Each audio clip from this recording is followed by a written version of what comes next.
श्री गोपाळ कृष्ण भगवान की जय। लीळा नंबर 280।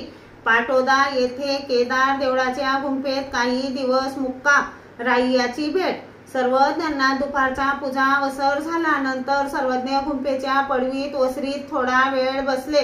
सर्वज्ञांनी कोरे वस्त्र पांघरलेले होते। राईयाला केदाराची भक्ती होती।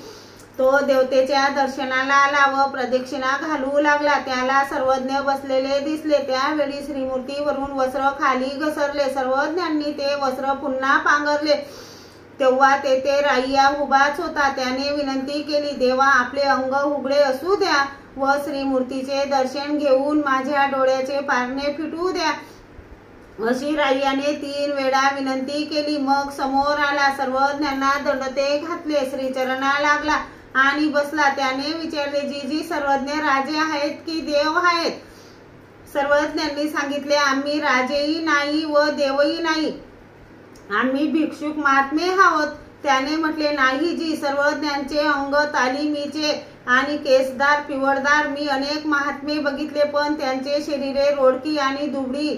त्याने पुन्हा विचारले, जी आपल्याला कोणी आहे की नाही? सर्वज्ञांनी सांगितले, आम्हाला कोणी नाही। त्याने म्हटले, असे कसे होईल जी? मग तो पुढे म्हणाला, मी वामनदेव, गुणाकार देव इत्यादी महात्मे पाहिले। माझ्याजवळ गोत मारे नावाचे झाडे होते, ते त्यांनी टाकायला लावले व माझ्या कानाला कडा पिळला व विचारले, का रे, दुःख होते की नाही?